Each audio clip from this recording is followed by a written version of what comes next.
On that cloudy morning, the rain trickled slowly through the stained glass windows of the Whitmore mansion, drawing thin trails over the cold glass. Laurie held the cloth with trembling hands, while the smell of floor wax mingled with the expensive perfume coming from upstairs. The silence was heavy, as if each wall held a secret that no one dared to tell. Behind the simple uniform, there was a woman marked by losses that do not heal with time. And there, among crystal chandeliers and imported furniture, she seemed invisible, except to those with real eyes. 7 years earlier, that same house had buried Joy along with Ethan Whitmore's wife. Since then, the millionaire has been stuck in diagnoses and promises of cure for his blind sons, Benjamin and Samuel. Doctors, therapies, clinics, all in vain. But none of those solutions came from calloused hands like Laurie's. None of those voices used words so simple, but so full of truth. How many women have seen what no one wanted to see, but were ignored because they did not have a diploma or a strong surname? This is not just the story of a cleaning lady. It is the story of a buried truth, a hidden pain, and a courage that will turn on a light where they said there was only darkness. But before we dive into the heart of this story, I need you to know something. In that house, where it was believed that everything had already been tried, something happened that no one could explain immediately. One morning like any other, as Laurie cleaned the floor in the upstairs hallway, she heard what seemed like an impossible miracle. The twins screamed from inside the room, "Daddy, we're seeing something!" Ethan, the father, ran, fell to his knees, and couldn't hold back his tears. Those boys, who had grown up in the dark for 7 years, were pointing out colors, lights, shapes, and no one knew why. What did that humble cleaning lady do? What truth was hidden behind the diagnoses that seemed definitive? How could a woman who had barely been heard dare to change the fate of that entire family? If this story touches you in any way, if at any time you feel that it talks about injustices that also hurt you, I ask you to leave your like and subscribe. Not by numbers, but out of respect for the courage of those people who, like Laurie, face the world with silence and dignity. Because sometimes all a woman needs is to know that someone is hearing her truth, and you can be that person now. The bus stopped with a dry crack, and the squeaking of brakes invaded the silent morning of River Oaks. Laurie descended with firm steps, despite the weight on her back and in her memories. The cold wind cut through her brown skin, but she didn't even flinch. He walked along the wide sidewalks, lined with perfect gardens and impeccable fences. His shoes, worn at the edges, made little noise on the smooth floor. In his hands, a cheap brown plastic briefcase with folded documents, 2 letters of recommendation, and a small photo of the son he had lost years ago. The white shirt, ironed the night before, was already starting to stick to his body with the sultry heat of that Texan autumn. But she kept going, because she had to. The Whitmore mansion loomed like an icy temple in front of him. Tall iron gates, cameras in the corners, windows without curtains, like open eyes that don't blink. He rang the intercom with fingers that trembled slightly. A metallic voice replied, "Who is it?" Laurie spoke softly, almost without hearing herself. "Yes, Laurie Diaz. I came for the interview." The gate opened with a dry click. Entered. Abigail, the chief housekeeper, was waiting at the door. She wore an impeccable grey suit and a silver brooch with an embossed rose. The look was dry, precise. "The interview should have started by now," he said, without saying good morning. "Do you live far away?" "Pasadena. The bus was delayed, but I came straight through." Abigail offered no water, no smile. She motioned for Laurie to follow her. They crossed the entrance corridor, where the footsteps echoed in an awkward silence. The polished wood, the smell of imported disinfectant, the paintings with golden frames on the walls. Everything screamed wealth, but something was missing. There was no sound of life, nor music, not even laughter, nor the smell of food in the air. Mr. Whitmore doesn't like noise, and everything should be cleaned with neutral products, fragrance-free, no marks. Laurie just nodded, the heart beating fast. They went to a large room. Ethan Whitmore had his back turned, talking on the phone. Tall, flawless grey hair, rigid posture. The deep voice filled the space with quick orders. When he hung up, he turned around, cast a glance towards Laurie and said only, "Mrs. Abigail knows what it takes. If she approves, she is hired." And he left the room without any more words. At that time, Laurie felt it. She had not been hired on merit. She was just another name on a list that he wanted to cross off quickly. He followed Abigail through rooms that looked like a magazine set. Everything was so clean that it seemed untouched, but there was dust where no one looked, in the corners of the stairs, behind the paintings, inside the eyes of the residents. They went up to the second floor. The silence there was even heavier, until, as she turned down the hall, Laurie stopped. A muffled sound came from a closed door. It sounded like crying. It was not a scream, nor a tantrum. It was a contained, childish, tired lament. "What's there?" "The twins," Abigail replied, emotionless. "The nanny takes care of them. You don't have to go in there. That room is not your responsibility." But Laurie's body reacted before the thought. She stepped forward, trying to hear better. There was something in that sound, something she knew from afar. Pain without a name, absence of lap. "Do they have a problem?" Abigail hesitated for a second. Then he said coldly, "They are blind, since they were born." Laurie didn't answer. He just looked at the door, and something inside her burned. An old warmth, of a mother, of a sister, of a woman who has already lost more than she could. At that time, she was not just a candidate for the position of cleaner. She was someone who felt, that he listened beyond what others heard. She thought silently, how many children cry like this in closed rooms without anyone stopping to ask why? How many humble women hear these cries and are silenced as if they had no right to feel, to care? If you've ever seen or felt something like this, if you've ever been silenced just for being in the wrong place with the right heart, comment here. Say, "I believe, I've lived it," or just, "It touched me." Because what Laurie felt at that moment, it cannot be ignored. Abigail was already going down the stairs, impatient. Laurie took her last look at the door. The crying had stopped, as if the little ones had also felt her presence there. He returned to the ground floor. He received the key to the dispensation, the cloths, the instructions, and he started working. That day he cleaned marble bathrooms that he would never use. He dusted off shelves with books in French that he never had time to learn. He wiped railings that shone on the outside, but did not hide the cold that rose from them. And all the while, his mind went back to that room, to that sound, to those children. Something in that house was out of place, and she felt it in her bones. But what Laurie didn't know yet was that that small step in the second-floor corridor would be the first movement of a quiet revolution, because there was something about that mansion that no one wanted to see. And she was about to open the wrong door. The wet cloth dripped down the window pane as Laurie moved lightly, trying not to make a sound. The morning sun came in shyly, filtered through the heavy curtains of the library. It was his first day on the job at the Whitmore mansion, and he had already been told, "Don't talk to the boys, don't go into certain rooms, don't ask too much." But no one said it would be so hard to ignore what his eyes saw.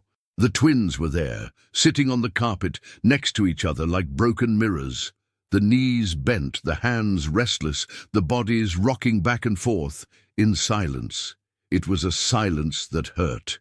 The nanny, Mrs. Darlene, sitting in a nearby armchair, kept her eyes glued to the cell phone screen. The headphones barely disguised the loud sound of a reality show. She chewed gum and bit her nails with boredom, as if the boys weren't even there.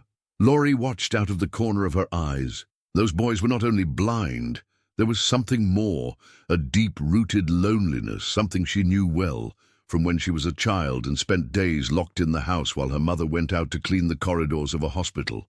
She dipped the cloth in the bucket and, in an almost unconscious gesture, began to sing softly, an old song, which his grandmother used to sing to calm her grandchildren. "Duérmete, niño, duérmete ya." His voice was low but firm. Benjamin stopped swinging. He turned his face slightly towards the window. Laurie held her breath. He continued cleaning slowly, pretending that nothing had happened. He repeated the verse. This time it was Samuel who moved, as if looking for something in the air. She tested it one more time, swapping the melody for a tongue tap against the roof of her mouth. Benjamin turned again. Samuel bowed his head. There, in the middle of a room that seemed made to hide emotions, a spark ignited. Laurie slowly bent down, picked up a forgotten toy in the corner, a textured cube, and gently pushed it across the carpet. The object touched Benjamin's foot. The boy was not scared.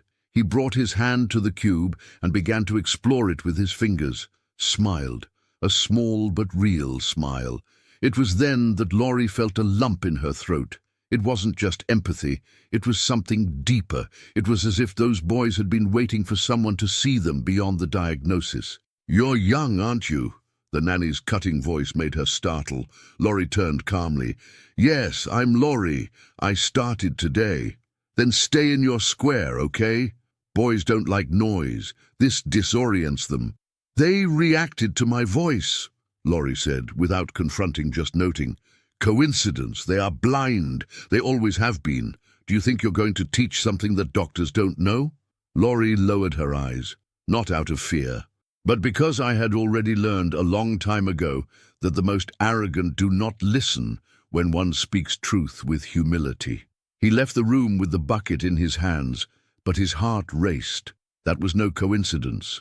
The movements, the smiles, the attention to frequencies. She had seen this before, years ago, with her nephew Miguel, who had been diagnosed as non-verbal autistic, but in fact just needed the right stimuli. In the kitchen, he washed the cloths hard, as if trying to rub the helplessness he felt as well. How many children were like that? Stuck in definitive diagnoses, because no one wanted to see deeper. The strong smell of the soap made her eyes burn.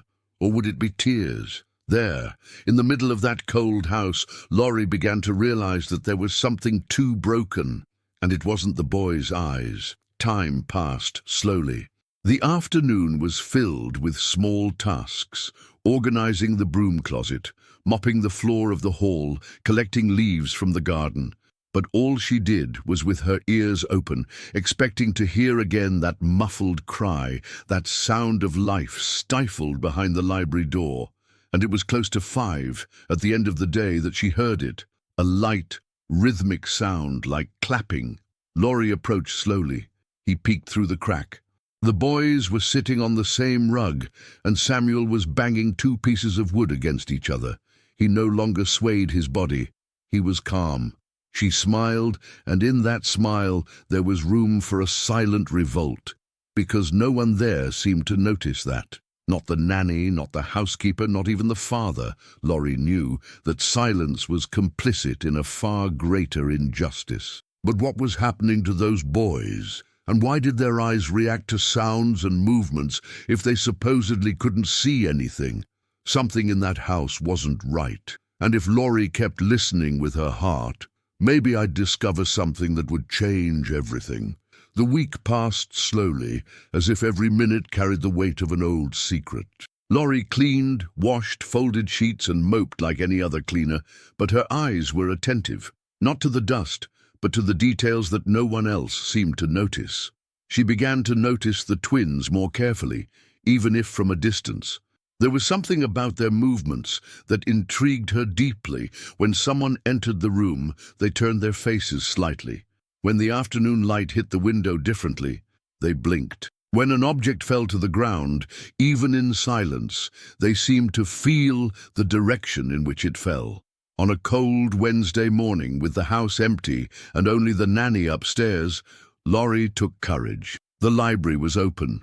The boys were inside, sitting on the carpet, with building blocks scattered around. Laurie stepped in with light steps and went straight to the window. He pretended to wipe the cloth, but with his free hand he discreetly pulled one of the curtains. The sunlight invaded the room like a golden arrow. The boys closed their faces in an immediate reflex, as if protecting their eyes. Laurie widened hers. Benjamin turned his face away from the light. Samuel brought his hand to the front of his face and tried to touch the beam of light as if it were something palpable. Laurie bent down, disguising the emotion that was beginning to shake her chin.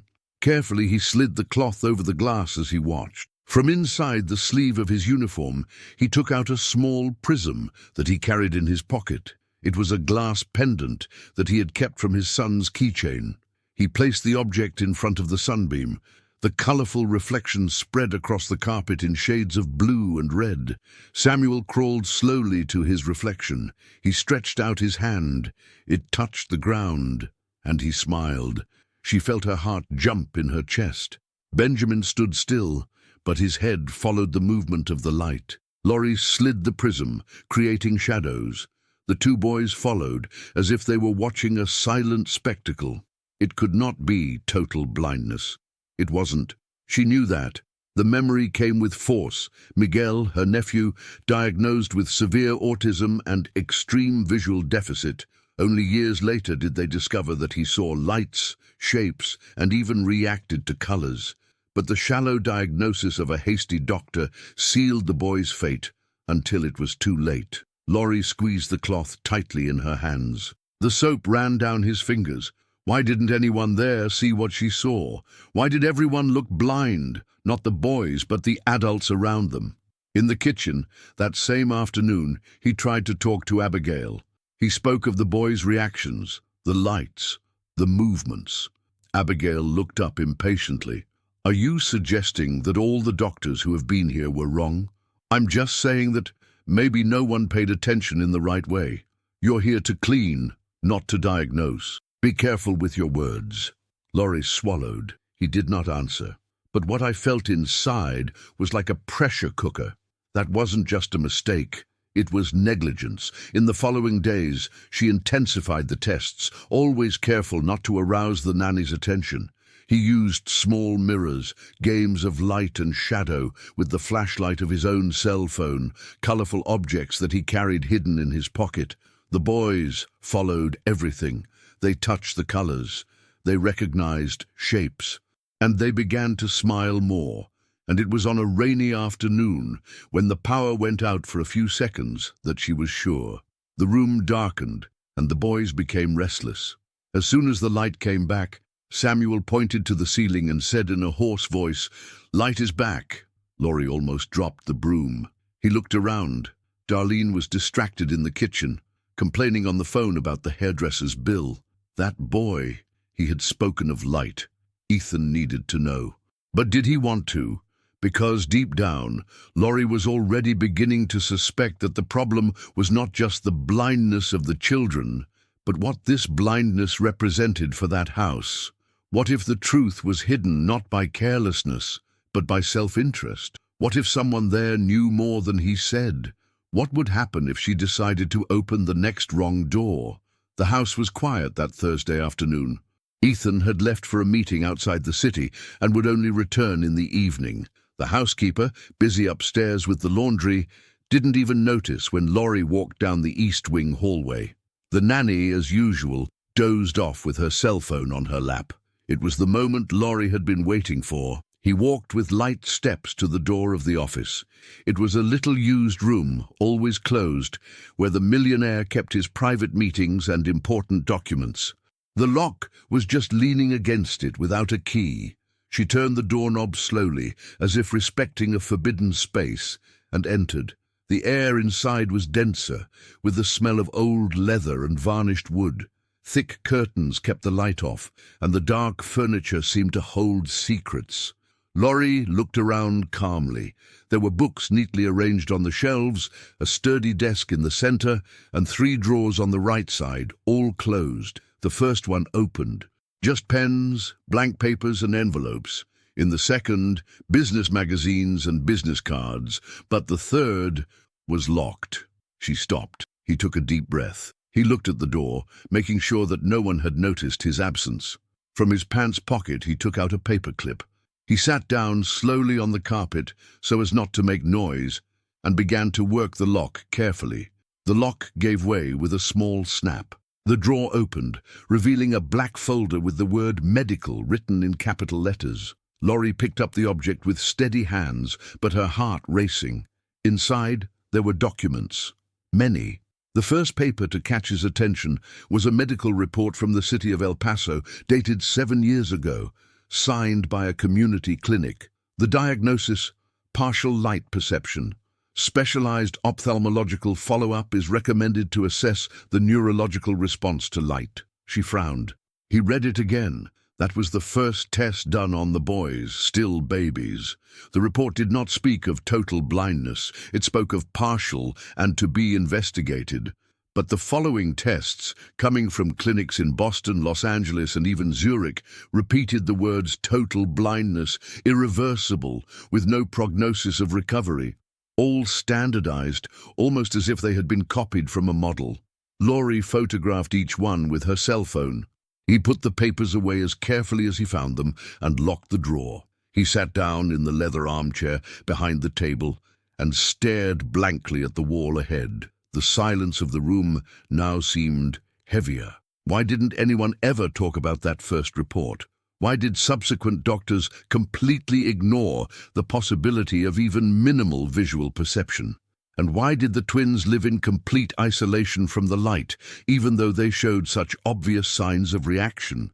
She lowered her eyes, squeezing her own arms, feeling the weight of helplessness.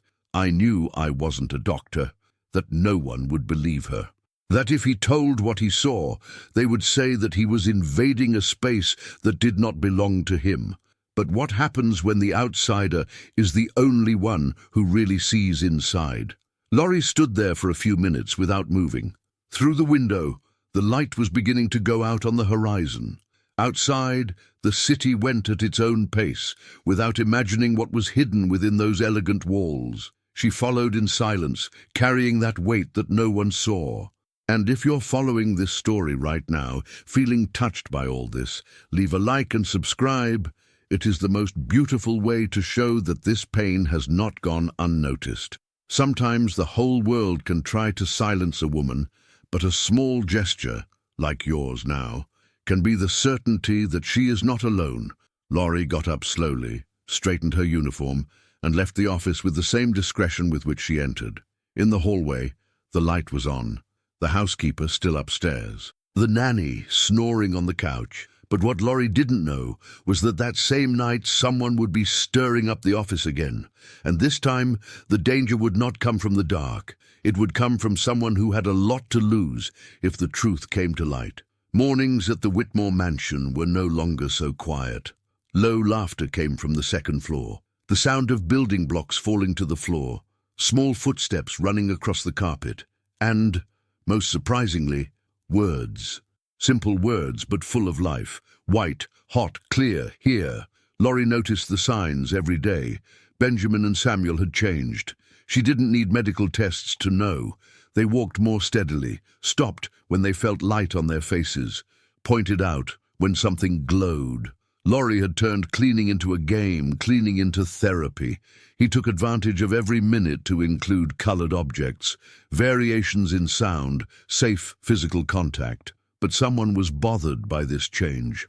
Darlene began to notice, first with crooked looks, then with clear actions. He locked the library door at times that were previously free. He exchanged the toys for old and broken versions. He turned up the volume of the television and complained when Laurie tried to clean up near the children. "You're spoiling them too much," he said one day in a dry voice. "These boys are blind. They don't need these visual antics." Laurie took a deep breath. He was in the hallway, with a duster in his hand. Maybe if someone had paid attention to what they feel, they wouldn't be so isolated. Darlene crossed her arms. "I've been taking care of them for 7 years. I know what I'm talking about. Precisely for this reason, you should know that something has changed. They are reacting, they are exploiting. This is not total blindness." The nanny's expression hardened. "You're a cleaner, not a doctor. Be careful what you say. And you're a babysitter, not the owner of the truth." The silence cut through the air like a knife. Darlene came closer, her face too close. "If you think you're going to get here and mess everything up, you're very wrong. I can speak to Mr. Whitmore at any time. A word from me and you go back to the suburbs you left." Laurie didn't back down. He looked into her eyes firmly. "Speak, but know that I can also speak and show." The nanny pursed her lips. There was fear there, hidden behind anger. The next day, Laurie found the sensory toys she had brought hidden in the cleaning closet, covered in chemicals. The smell was too strong to be an accident, and at the end of the day, the housekeeper informed her that her schedules would be changed. Now it would start later and leave earlier. All this was an attempt to take her away from the boys, but Laurie was not intimidated. He knew that what he was seeing was not a figment of his imagination. The boys smiled when they heard her coming. They touched his face. They said his name. They were waiting for her. She then prepared a silent plan. He photographed the hidden toys. He recorded, with his cell phone in his pocket, the sounds of children reacting to light and colors. He recorded every detail, because if Darlene tried to knock her down, she wouldn't fall on her own. One sultry afternoon, while mopping the floor of the library, Laurie noticed something even stranger. Darlene was talking on the phone on the porch. Her tone altered. "I already told you there's someone poking around too much," whispered the nanny, turning her back. "If she finds out, we're toast." Laurie froze behind the door. What was behind that discover? What did Darlene fear so much? Perhaps the medical reports were just the surface. Perhaps the boy's blindness was convenient for someone. But who else would be involved in this enforced silence? And why, the closer Laurie got to the truth, the more doors closed around her. The morning arrived shrouded in a dense fog, as if the sky was trying to hide something that was about to emerge. Laurie arrived early, even with the changed schedule. He had a small flashlight and 3 colored filters in his bag, red, blue, and yellow. He had bought it with the little that was left over from the previous payment. He didn't tell anyone. She knew that if anyone found out, they might not let her into that house anymore. But there was something inside her that pulsed stronger than fear. In the kitchen, Abigail complained about expired milk. Darlene, late as ever. Ethan had already left for downtown Houston for a business meeting. The timing was perfect. Laurie climbed the stairs with light steps, as if stepping on glass. When he arrived at the library, the twins were sitting on the carpet, playing with blocks. Hearing her, they both smiled. "Laurie," Samuel whispered, as if finding something lost. She knelt down, took the flashlight out of her bag, and with a calm gesture placed the red filter over the lens. He pointed the beam at the wall right in front of the boys. "Listen," she said softly. "Feel it with your eyes." The red light filled the room with a subtle warmth. It did not burn, but it heated up. Benjamin stopped. His head turned slowly towards the light. The expression from doubt turned to curiosity. He frowned, as if trying to name an old memory. "Okay, hot," he said quietly. "There's something hot." Laurie held back her tears. He changed the filter, now blue. The temperature changed slightly. Samuel stretched out his arm, as if he wanted to touch the beam. Cold. Endorsement. Colder. She fell to her knees, brought her hand to her mouth. The tears came without asking permission. "Do you see?" he asked, unable to contain the trembling in his voice. "Yes, red," Benjamin said effortfully. "And then blue." Emotion took over the room like an overflowing river. For the first time, those boys named colors, sensations, lights. And for a second, Laurie forgot about the world around her. He forgot the risks, the secrets, the suspicious looks. In that instant, all that existed was confirmation. They saw. If you've made it this far, take a deep breath and stay a little longer. Because what Laurie has yet to discover is going to change everything you believe about this story. The most memorable moment has not yet happened, and when it happens, you'll remember that scene. Benjamin stood up. He simply stood up, and he pointed to the window. "Light, there." Samuel imitated the gesture, smiling. "It's beautiful." It was then that the door opened forcefully. Ethan, his face was pale, breath held in his chest. He held the coat still in his arms, as if he had not been able to finish putting it on. He had returned from the meeting early because of a call from the business school, but I didn't expect to see that. "What's going on here?" he asked, almost voiceless. Laurie stood up suddenly, her face still wet with tears. They, they are watching. Ethan looked at his children. The two were standing, pointing, laughing. He staggered backwards, leaning on the doorframe. This is not possible. They do, sir, in different ways, but they do. He fell to his knees. The coat slipped down his arms. 7 years, he murmured. 7 years believing they were in the dark. The library fell silent. Only the sounds of panting and the light laughter of the children filled the space. But the silence was short-lived, because right behind Ethan, another shadow formed, Darlene. And in her eyes, there was something Laurie had never seen before, panic. But why, among everyone in that house, did the nanny seem the most frightened by the light? Ethan sat in the armchair in the office, his face covered by his hands, as if he was still trying to understand what he had seen. The library was silent now. The boys played in the next room, laughed, called each other by name, as if something inside them had come loose, bloomed. Laurie, standing before him, didn't know where to start. She pulled up a chair and sat down facing her, her shoulders slightly hunched, but her gaze steady. "Mr. Whitmore, I need you to listen to me without interrupting. I am not a doctor, nor a scientist, but I am a woman, and I'm someone who has seen pain up close." He took his hands from his face. There was something broken in his eyes. "Continue." Laurie opened her purse. From inside, he took out the old cell phone, cracked at the edges. The video gallery opened. "I started to observe the boys' reactions on the first day. I saw how they followed shadows, recognized colors by heat, smiled with reflections. This is not total blindness. I know this because I've seen it before." "With whom?" "With my nephew Miguel. He was misdiagnosed. They said there was nothing we could do, but the truth is that he saw the world in his own way, like Benjamin and Samuel." She handed over her cell phone. Ethan watched in silence.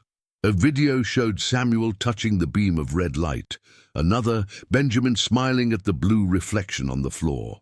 A third, the two of them pointing together in the direction of the sun. When the video ended, he remained staring at the erased screen for long seconds. "I spent millions," he said hoarsely.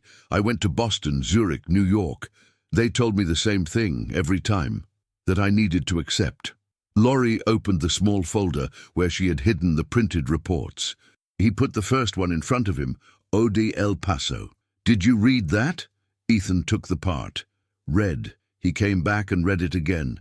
"Partial light perception, accompaniment, to be investigated." That was the first report. The others, everyone else, ignored this detail. None followed this line. They just repeated what the other wrote. He ran his hand through his beard in shock. "What if," he whispered, "what if all this was manipulated?" Laurie didn't answer. She just looked at him. There was no need for words. And then something inside Ethan broke. Arrogance, the shield. He got up slowly, went to the window, pulled back the curtain. The morning light came in delicately, as if also asking permission to illuminate ancient truths. "I left them in the dark for 7 years. You were also deceived." He turned around, the teary eyes. "I just wanted to protect them. After their mother died, I didn't know what to do." Laurie approached.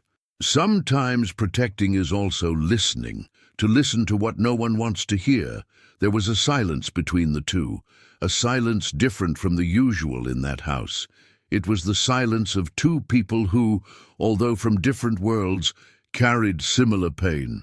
And if there's one thing that no one says out loud, but everyone feels, it's this. Sometimes the pain of guilt weighs less than the pain of never having done anything. How many people out there carry regrets for having trusted too much, or for having silenced when their hearts cried out? If it touches you in any way, comments below. Just say, "I understand," or "I've been through this," or whatever you want. It's a way of showing that even at a distance, there are people feeling together. Ethan sat down again, this time lighter. "You stay," he said, "and help me find out the whole truth." Laurie nodded. "I'm not going anywhere." But outside the door, a shadow slowly drifted away from the hallway. Darlene had heard every word, and she wasn't ready to lose the control she had kept for so many years. Because sometimes, when the truth threatens to come out of the darkness, there are people willing to do anything to put it out before it shines. On that grey sky morning, Ethan stood at the phone with an old number in his hands. He hesitated for a few seconds before dialing. On the other end of the line, a soft but firm voice answered. Dr. Natalie Crawford, good morning. He didn't have to say much. It was enough to mention the names of Benjamin and Samuel, and the silence of the doctor on the other side was more eloquent than any answer. In a few words, he explained what he had witnessed. His children recognizing lights, identifying colors, smiling in front of shadows. Natalie, although skeptical, accepted the invitation. He said he would board the next day, coming from Chicago. Meanwhile, Laurie, oblivious to the phone call, continued her silent mission. In the library, he reorganized the books in order to create sensory paths with different textures for the boys to follow. He used felt cloths, toys with soft smells, delicate sounds. Her every gesture was loaded with intention, but also with love. She didn't need a degree to know what human connection was, and the boys knew it. That same afternoon, while tidying up the cleaning supplies closet, she noticed something strange. One of the sponges I used often was different, rougher, almost melting. When he squeezed, the liquid ran down his fingers and burned his skin. She ran to wash her hand, her heart racing. It was no ordinary cleaning product, that was corrosive, and someone had put it there on purpose. Hours later, when looking for the flashlight with the colored filters, he did not find it where he always left it, hidden at the bottom of his bag. He searched every corner. He had disappeared. And then, in the evening, as he was saying goodnight to the boys and leaving the room with a light heart, he stepped on something, a dry crack, broken glass, a glass shattered in the middle of the hallway, right in front of the door. It could have hurt the twins. Laurie crouched slowly. The shards shone like teeth in a cynical smile. She knew. It was no coincidence. Someone wanted her out of there. But who? The housekeeper Abigail, with her veiled contempt from day one, or Darlene, who now avoided any eye contact, but who walked around the house as if carrying dynamite in her pocket, or someone higher up, someone who, until now, seemed just a shadow. Ethan, in turn, began to observe Laurie from afar. I noticed the delicacy with which she folded the boys' blankets, the calmness with which she spoke, even when the world seemed to want to crush her. There was something about her that he didn't understand, but deeply respected. She sees them, he said in a low voice, as he looked out of the library window. In a way that no one has ever seen, the boys started to sleep better. They played more freely, and more importantly, they began to trust. In themselves, in the space around them, in the constant presence of that woman who everyone treated as invisible, but who was the only one capable of truly seeing them. In the kitchen, Laurie changed the discreet bandages of the hand she had burned with the liquid. He didn't tell anyone. He had learned early on that when pain comes from the invisible, it is better not to show weakness. But at night, as she walked through the garden of the mansion to breathe, she felt someone's eyes on her. He saw no one, no figures, no sounds, but he knew she was being watched, and someone there in that huge house with locked windows and shelved secrets would do anything to keep the truth from being seen. But what exactly were they trying to hide, and how far would that person be willing to go to keep everything in the dark? The white van parked discreetly in front of the Whitmore mansion shortly after 9 in the morning. The sky was clear. The biting autumn air was already tinting the leaves of the garden copper and gold. Laurie was watching from the laundry room window when she saw a woman in a navy blue blazer and serene face come down with a black briefcase in her hands. Behind her, 2 assistants brought carefully packed equipment. Ethan waited at the door, visibly tense. Dr. Natalie Crawford's arrival wasn't just a doctor's visit. It was the thread that could sew or break, once and for all, the pieces of 7 years of pain and silence. The doctor greeted Ethan with a brief wave, then looked at the mansion with an expression of caution. It was not the first time he had seen strange reports, but rarely was the abyss between diagnosis and reality so stark. Laurie went down discreetly. When she crossed paths with Natalie in the hallway, the doctor stopped for a moment. "Are you the cleaning lady?" "I am, Doctor. Laurie." "Were you the one who noticed the signs?" Laurie nodded. Natalie stared for a long, silent moment. There was respect in her eyes. "Thank you." The exams took place in the old guest room where the equipment was set up without fanfare. Ethan followed from afar. Laurie stayed with the boys the whole time, sitting next to her, calmly explaining each step. The trust they had in her made everything lighter. First came the spatial localization tests. The boys reacted accurately to sound and light, accurately pointing out objects positioned in different places. Then, the visual stimuli, a sequence of colored lights with varying intensities. The pupils reacted. The eyes moved.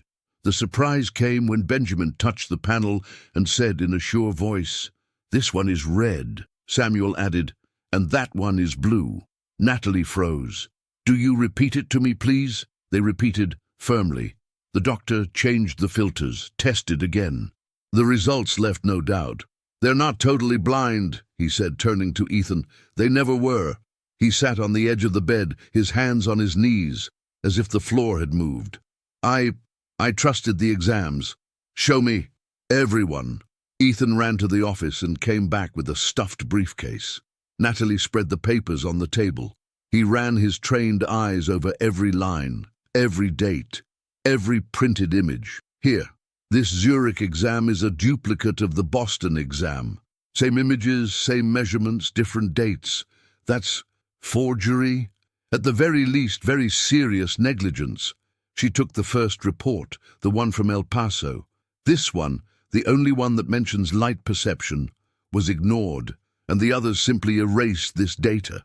Ethan put his hand to his head. I blamed myself for years, for not being able to cure them, for not knowing what to do. And now, Natalie stood up. "Ethan, your children have a rare condition, but there is visual stimulation. With follow-up, exercise, specialized therapy, they can develop more. But the most urgent question now is, why did so many reports hide this?" Laurie, who until then had been watching in silence, approached. "Because it was convenient to keep everything in the dark." The doctor looked at her, without disguising her uneasiness. "Have you ever had problems with medical processes, Ethan? With insurance, lawyers, clinics? I always paid for everything out of my own pocket. I never filed lawsuits. But the insurance company required reports to maintain coverage. So someone made a lot of money maintaining this diagnosis." Ethan stood up, now angry in his eyes. "I want to know who it was." Laurie knew this was just the beginning, because there are truths that only appear when pain finds courage. "And if this piece of my life can become a mirror or a hug for someone, can it help me carry it forward? Like and subscribe here to the channel. It makes more difference than you think." Natalie collected the tests carefully. "I'll take this with me. I have colleagues in Boston and Zurich. If someone tampered with these reports, I'll find out." Laurie looked at the boys, sitting on the carpet, playing with the lights. For the first time, there was hope, but there was also danger. Because someone in that house knew. Someone who benefited from the darkness, and now that the light was on, what would that person be able to do to turn it all off again? The clock in the living room was almost midnight when Laurie heard hurried footsteps coming down the stairs. It was Ethan, barefoot, still with his crooked tie and feverish gaze. He held a cardboard box full of old folders, forgotten in the basement warehouse. Yellowed papers, badly drafted contracts, smudged stamps. "I found that. It was at the beginning, right after the birth," she said, placing everything on the library table. "These papers were at the bottom of a box that my wife organized before she died." Laurie put on gloves and began to sort through the documents. There were copies of the boy's first doctor's appointment, referral reports, and a card that caught their attention. Initial consultation with Dr. Leonard Hamilton, El Paso, Texas. She remembered the name. It was in the report that mentioned partial light perception, but something in the calligraphy of the footer drew even more attention. "That stamp here, it's different." "Different how?" "Look, this one is from the hospital, but this other, smaller one, is from a company HEM, Healthcare Equity Management. Ethan typed on his cell phone. It is a consortium of investments in health. They buy small clinics and fund research in exchange for tax breaks and public funds. A few more minutes of searching, and the two came to an old court case buried in the depths of the internet. Leonard Hamilton, accused of overbilling clinical reports for the purpose of raising state funds. It's been archived, Laurie muttered. But that explains a lot. The case had happened in Dallas 3 years before the twins were born. Dr. Hamilton, involved with private laboratories and clinics, was accused of exaggerating diagnoses in children to attract millionaire resources destined for rare disease research. Each report signed by him on total blindness opened a door for donations, tax incentives, and pharmaceutical sponsorship. Ethan stood up with clenched fists. He used my children. He turned them into numbers. And no one questioned why you had the money to pay for everything without depending on the public system. It was perfect.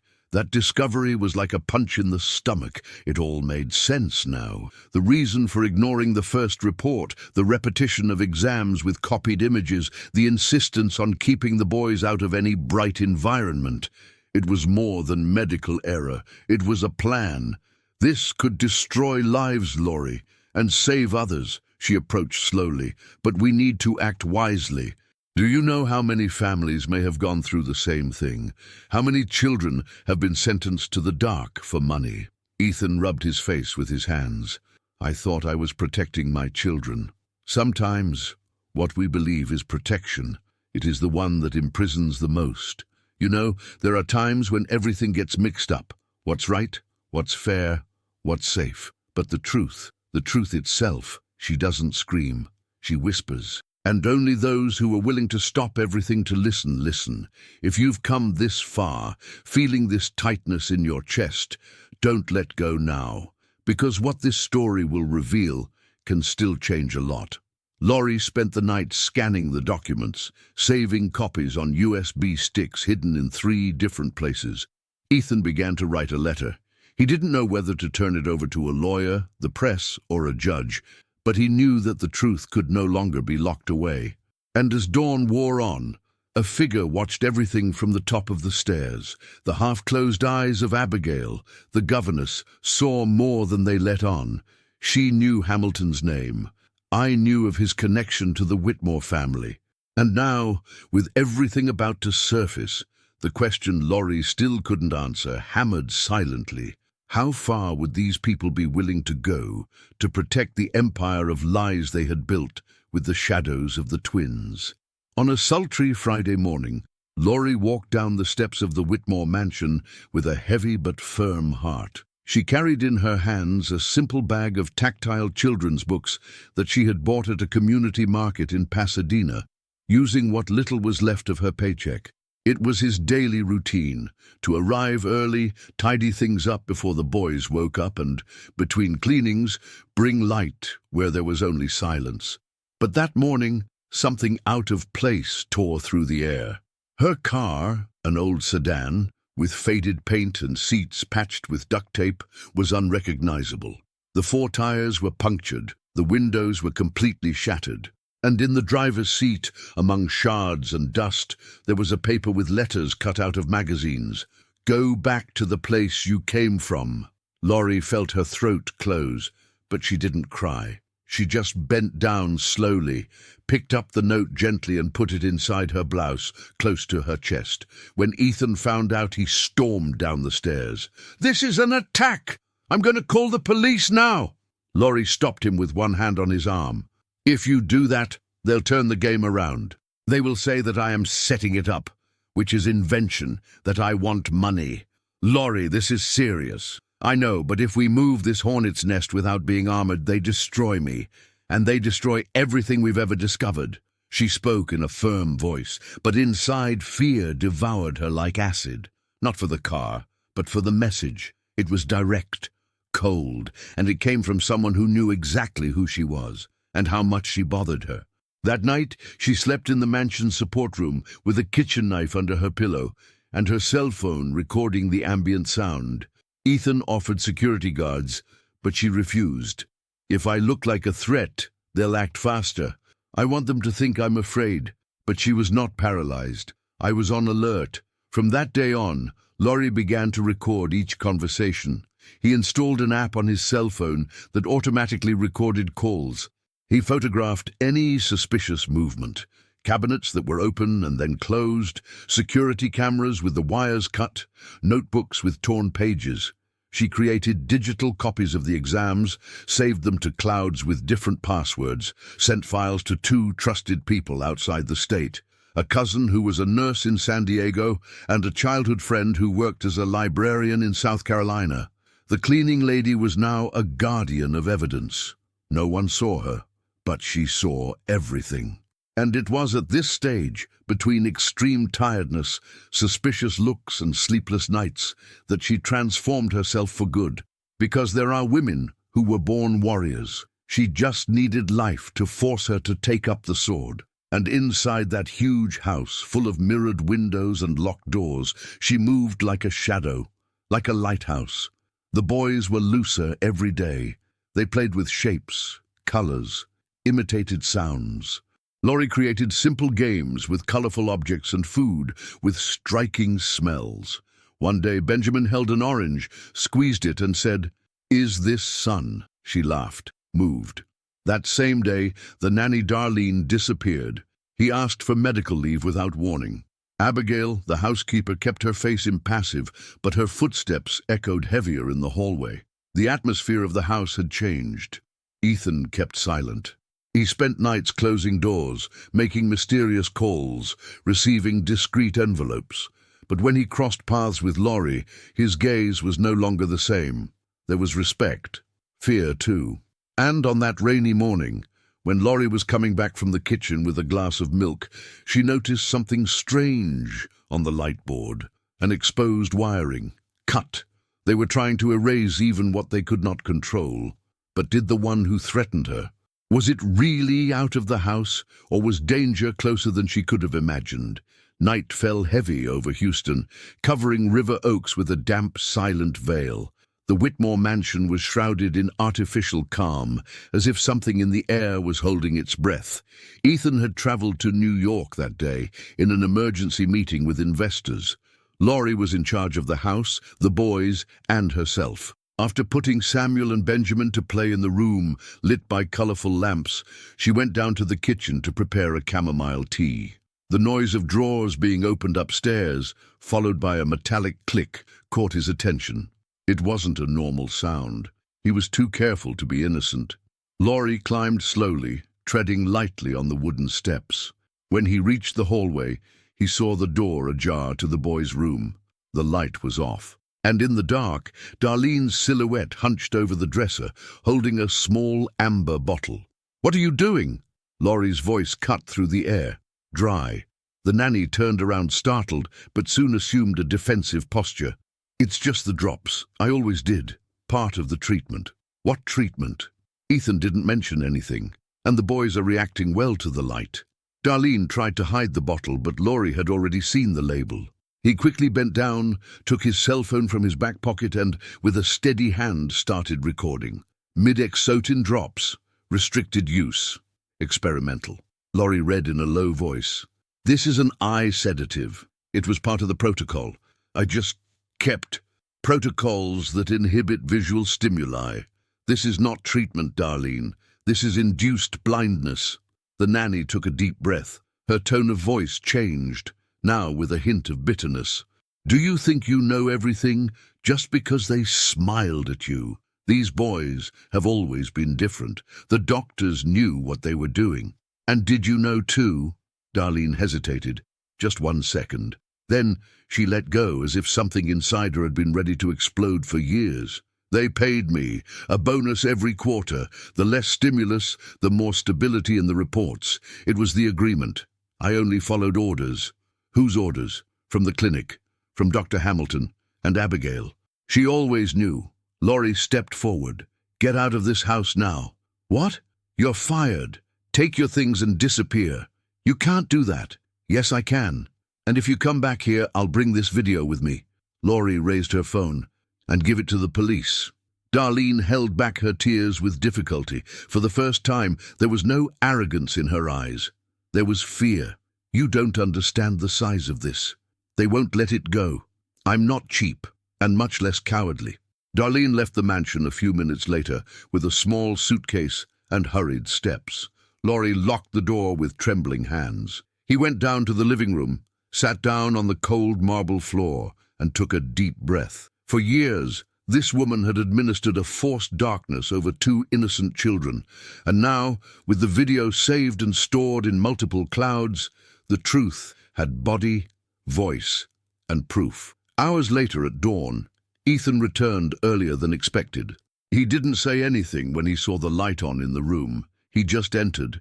He found Laurie sitting, her eyes red, but her countenance firm. She held out her cell phone. "Watch." Ethan watched it all in silence. When the video ended, he stared at nothing for a long time. Then he whispered, "I left my children in the hands of monsters. You believed you were doing your best. That's no excuse." He got up and went to the fireplace. He stood on his back, staring at the portrait of his deceased wife. "Tomorrow, we are going to sue this clinic, and we're going to dig up everything that Dr. Hamilton and this network did." Laurie approached, slowly. "Are you sure you're ready for this? Because when the light comes on, many people who lived in the darkness try to break the lamp." Ethan looked her in the eye with a weight that went beyond pain. "We light as many as necessary." But as the light of that decision began to expand, outside the mansion, parked discreetly across the street, a black car stood with its headlights off, and a pair of eyes watched everything, ready to extinguish any spark of truth. The following days were a whirlwind of phone calls, meetings, and documents scattered across the table in the old dining room. Ethan turned the room into a headquarters, and Laurie, even with her cleaning uniform still on her body, now sat next to lawyers in suits, holding folders marked with hand-drawn labels, visual reports, videos, clinic records, Darlene's testimony. There was no room for silence, nor for hesitation. The war had begun. The law firm Ethan hired, Williams & Cruz Associates, was known for taking on large hospitals and healthcare networks with lawsuits that shook the structure of century-old institutions. When the Whitmore twins case came to them, it didn't take long for them to realize the explosive potential of it. It was more than a medical error. It was a system built on lies, profits, and silence. Doctor. Natalie wrote a devastating technical report, pointing out each negligence in the reports and the risks of continued use of sedatives in children with residual visual perception. Videos taken by Laurie, showing Samuel and Benjamin reacting to light, colors, and sounds, were included as visual evidence. The recording of the confrontation with Darlene was the thread that tied the whole conspiracy together. That same week, the first subpoenas were sent to the El Paso Vision Research Center. Dr. Leonard Hamilton, and 4 names Laurie had never heard of before, but who appeared frequently in the contracts: investors, consortium representatives, and even a Washington lobbyist. The response was almost immediate and violent. In less than 48 hours, news sites began publishing short notes, always with the same origin. Sources close to the Whitmore family allege that the cleaning lady responsible for the prosecution is a former inmate without medical qualifications who would have taken advantage of the vulnerability of the children to manipulate evidence and gain notoriety. Laurie's face, cut out of an old photo of her ID, appeared distorted in montages on social networks. "The false savior," the comment said. Some users started stalking her virtually. His bank account was temporarily blocked for suspicious activity. The name of his daughter, Mariana, was leaked on forums. Even his old school in Pasadena received anonymous calls asking for his disciplinary history. Laurie stood her ground, but inside an abyss was opening. At night, locked in the mansion's guest room, she would lie down with her eyes glued to the ceiling and her breath contained, as if she didn't want to make noise, even inside her own body. On one of these nights, holding her cell phone as if it were a shield, She recorded a simple video. No makeup, no good light, just the truth in her eyes. I don't have an education. I don't have a title. I'm not a doctor. But I have two hands that have worked all my life. I have eyes that see what no one wants to see, and I have children in my heart. I don't ask for fame or money. I just ask you to listen. Because these children, they were screaming in the dark, and no one listened. Ethan watched the video and made his decision. He reached out to KTRK-TV, an ABC Houston affiliate, and asked for a live interview. Without warning, he appeared on the evening news with Lori by his side.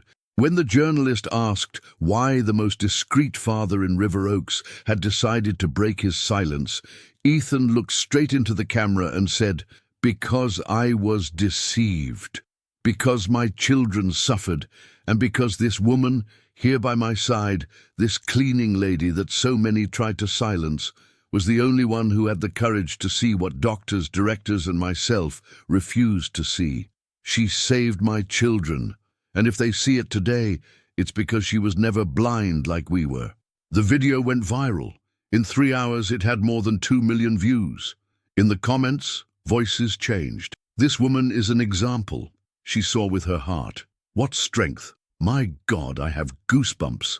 Hashtags like Mo Justiça para Lori and Shug Ceguera Fabricada have taken over Twitter. Influencers and independent journalists began investigating the clinic. Former patients began to send messages reporting similar stories. On the sidewalk of the Whitmore mansion, where only luxury cars and quiet gardeners used to pass, there were now cameras, microphones, flowers left by unknown mothers.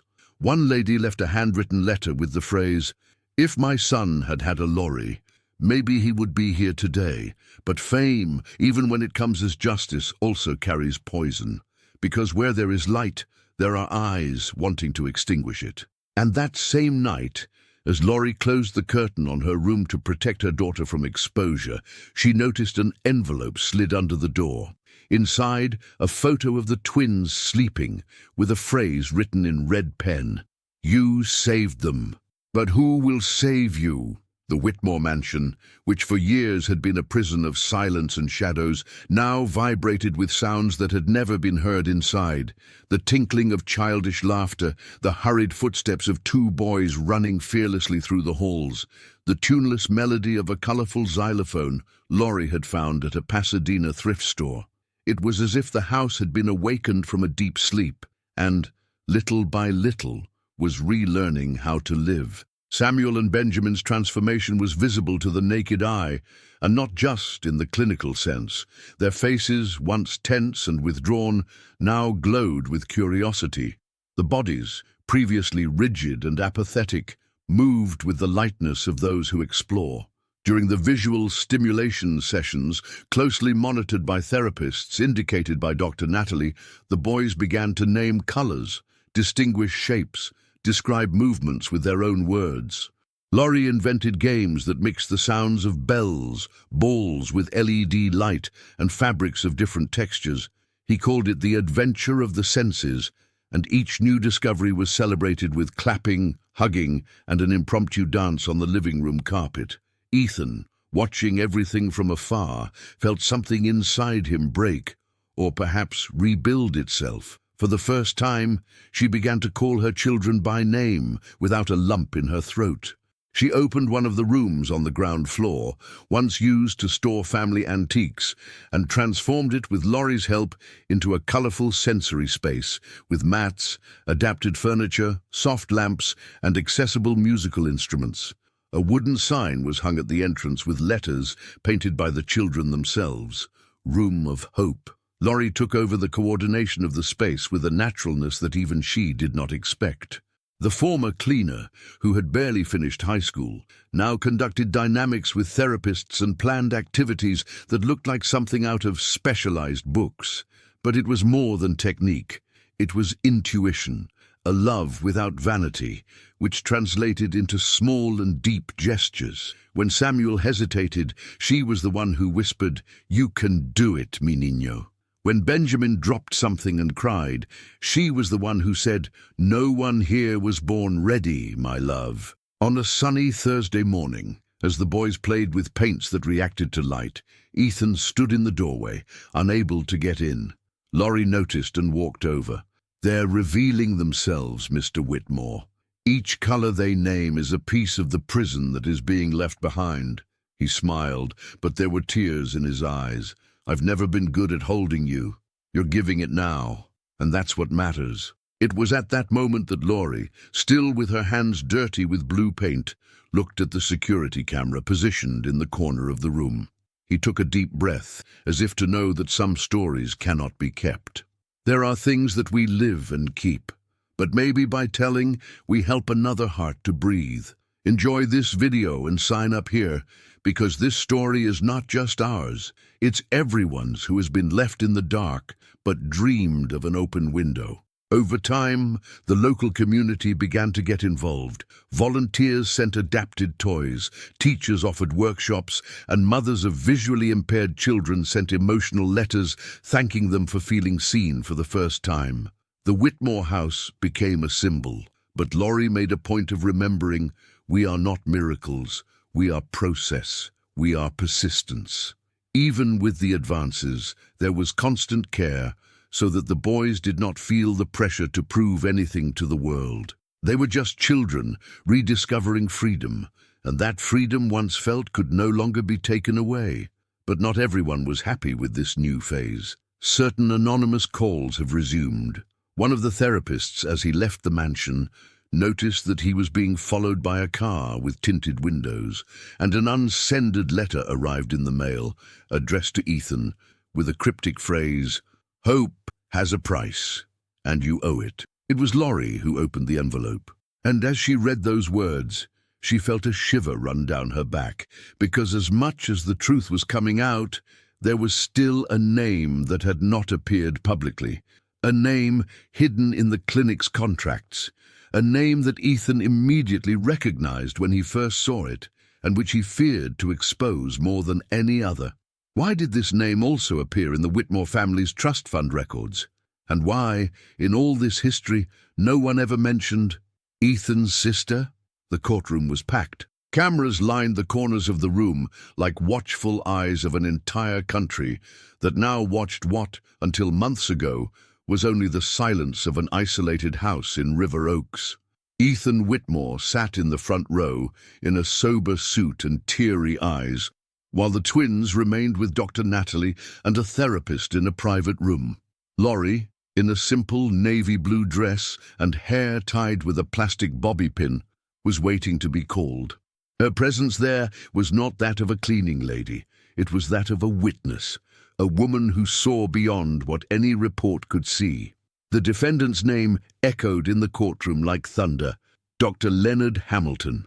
Upon entering, the doctor maintained a haughty posture, but the slight tremor in his hands betrayed a fear that not even the white coat of years past could cover. His lawyer tried to dismiss the evidence as misinterpretations, claiming that any improvement in the children could be a rare case of spontaneous neuroadaptation. But the videos, the manipulated reports, the testimonies, and especially the blatant silences between the pages of the contracts revealed a truth that no longer fit into technical excuses. Laurie was called to the witness stand on the third day of the trial. He walked steadfast, despite his tight heart. The eyes of the jury rested on her as if not expecting much. After all, what could a cleaning lady, without a degree, without a medical degree, without any direct connection to the health system, know? But it was enough for the prosecutor to ask, "Why did you do that?" for the silence in the room to change weight. She took a deep breath, hands on lap, the firm voice. "Because no one saw these children like I did. No one heard what their silence screamed. And I couldn't pretend I didn't see it, because I've been too invisible in my life to do that to anyone." Some eyes in the audience watered. Others lowered themselves, as if recognizing a truth that they would rather forget. The judge paused briefly, and Laurie continued, "I didn't cure anyone. I just looked closely. I only heard what was there the whole time. And what scares me the most, it's just that an entire system preferred not to see it. And, you know, There are pains that we keep for so long that when we finally find a place where they fit, we can no longer keep quiet. If you're watching and felt this truth too, leave in the comments what it reminds you of. I understand. I've been through this. I got emotional. Anything that says that we are not alone in this world, that insists on not listening to the invisible.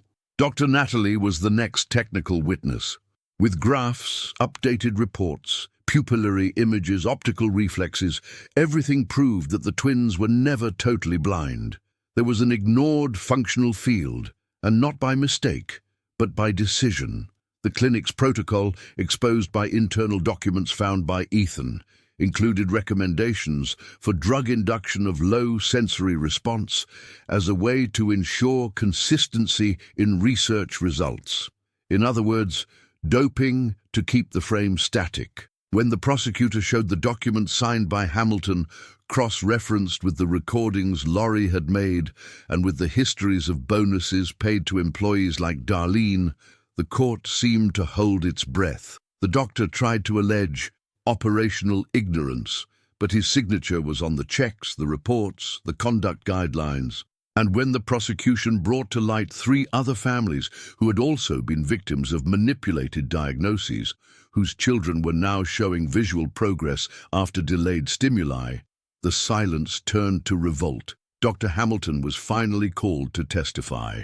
With each evasive answer, the jury closed in. His body language, once confident, withered in the face of objective questions and incontrovertible evidence.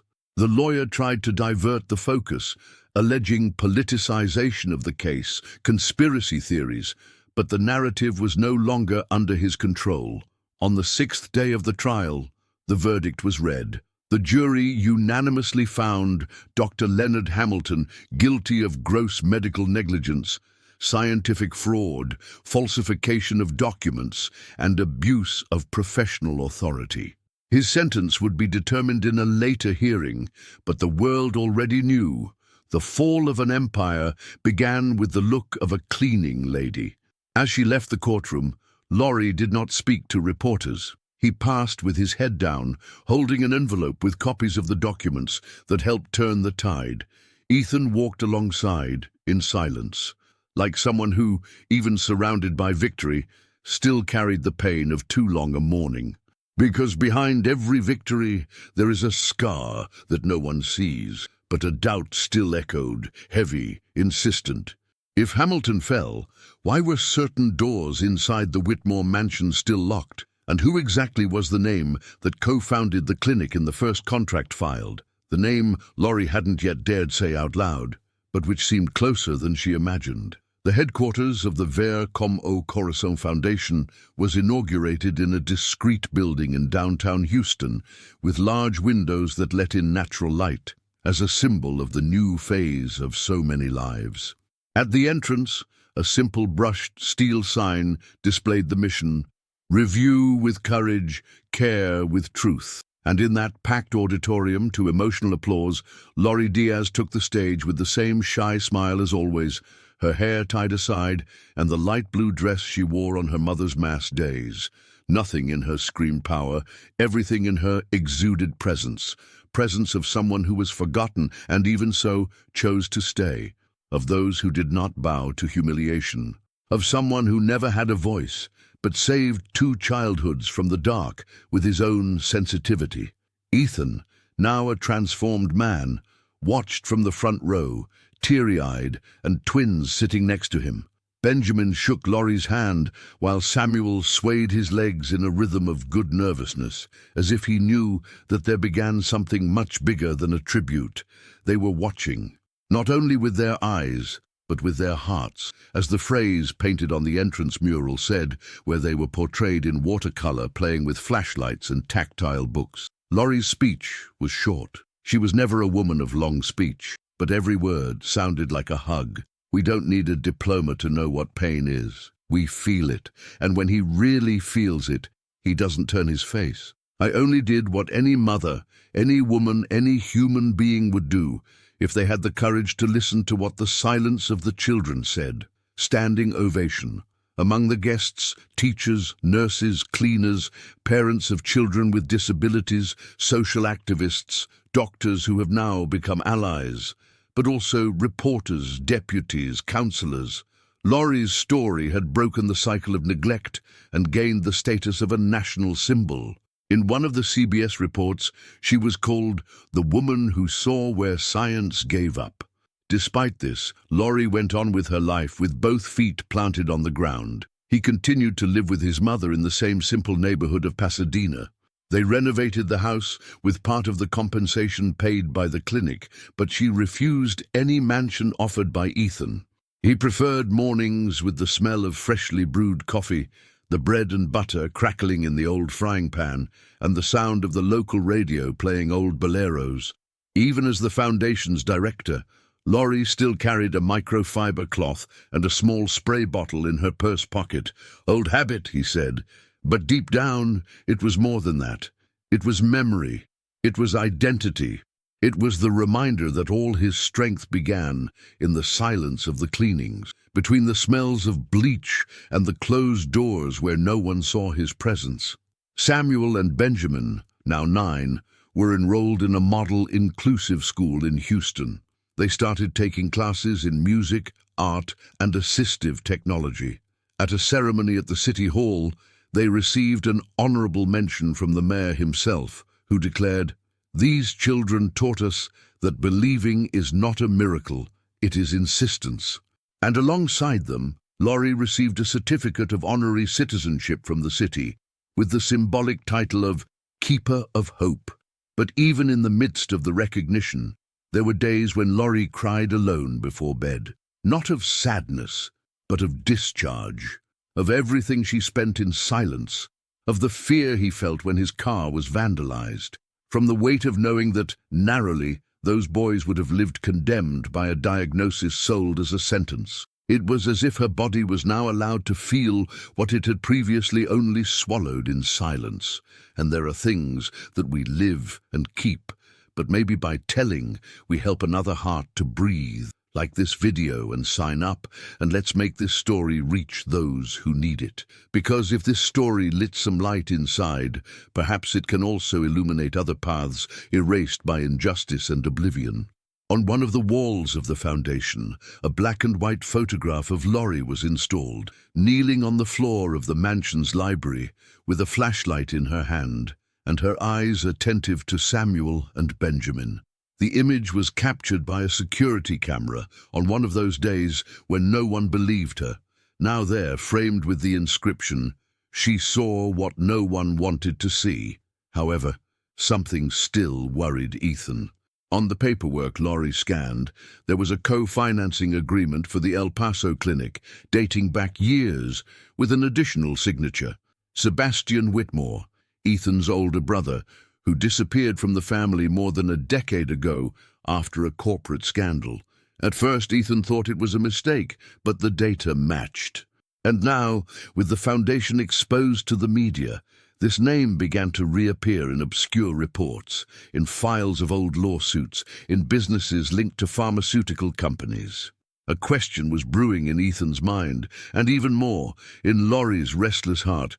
What if behind the forced blindness of those boys, there was not only medical greed, but a bond of corrupted blood? Someone who used his own surname as a weapon to enrich himself with the pain of others. What if the greatest enemy was yet to come? Within the Whitmore family itself? The afternoon sun fell in golden hues over the Whitmore mansion garden, tinging the magnolia leaves and the impeccably trimmed lawn with soft warmth. Samuel and Benjamin ran laughingly among the bushes, with toy lanterns in their hands and colored ribbons attached to their wrists. The sound of their laughter was different now. He had freedom. It had brilliance. It was as if each note carried a recovered childhood, pieces of life that had been torn away and that little by little returned to the place they should never have left. Laurie sat on the wooden bench next to the greenhouse, her hair tied up simply, as always. His hands rested on his lap, dirty with dirt and paint. He had just helped the boys paint stones to decorate the garden's new sensory trail. She was barefoot, feeling the cold grass under her toes, a gesture she had repeated since she was a child when she wanted to remind herself that she was still alive, despite her tiredness, despite the world. Ethan approached with 2 glasses of fresh lemonade. He sat next to her, in silence. For a few seconds, neither of them said anything. They only heard the laughter of the boys, the distant crickets, the rustling of the leaves. "There's something I need to tell you," he began, his voice low, almost hesitant. "And it's the first time in years that I allow myself to feel this without guilt." Laurie turned slowly, surprised by her vulnerable tone. His eyes no longer had that haze of arrogance or control. They had gone through loss, denial, fear. They had seen everything come crashing down, and now saw her. "Since my wife died, I stopped. I stopped living. I stopped trying. I stopped believing that I could feel anything other than fear. Until you arrive. You not only saved my children, Laurie, you taught me to see again." She was silent. The words hit deeply, but they also ignited a spark of confusion. So many times she had wondered if she was reading the wrong signs, if all that care of Ethan was just gratitude. She averted her eyes for a moment, as if searching for an answer on the horizon line where the sky met the trees.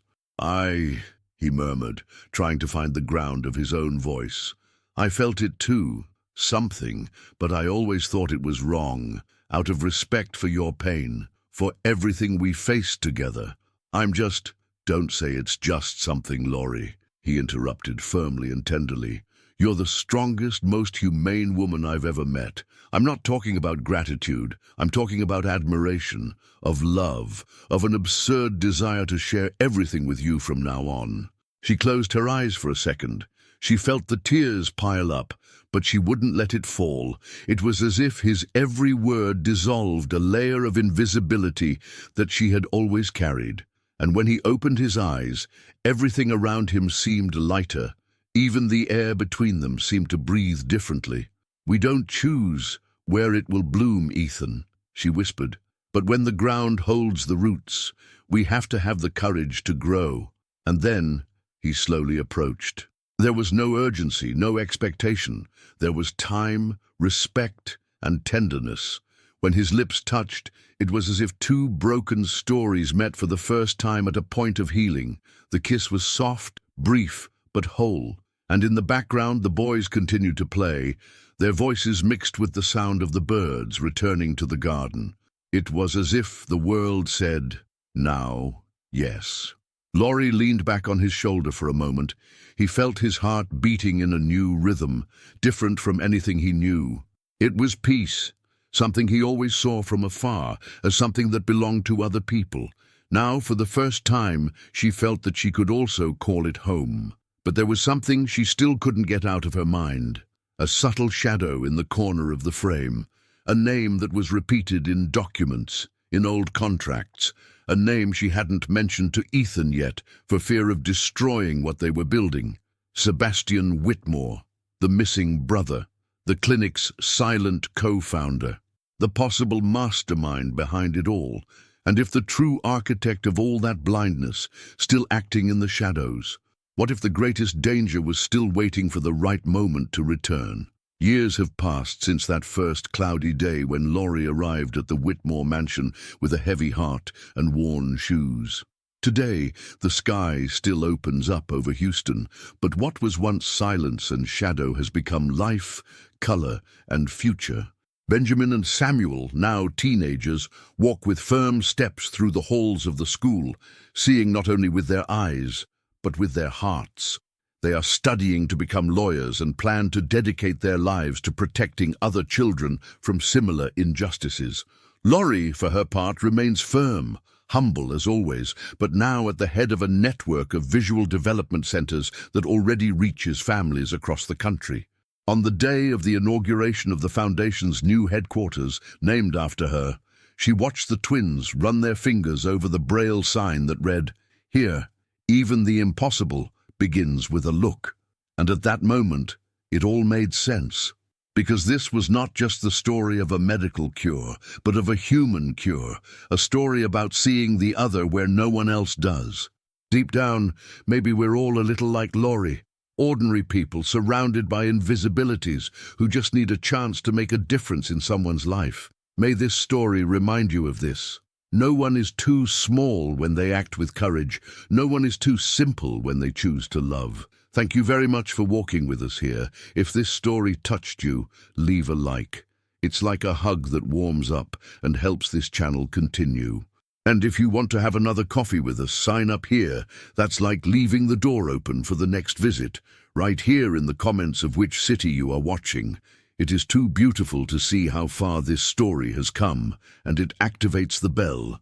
That way you don't miss out when the coffee is brewed again, because there are still many other stories of cleaners like Laurie ready to be told. Don't go away yet. Listen to the next true story that will appear on the screen. Always remember, each story carries a strength. Watch the next video here on the channel with another incredible story.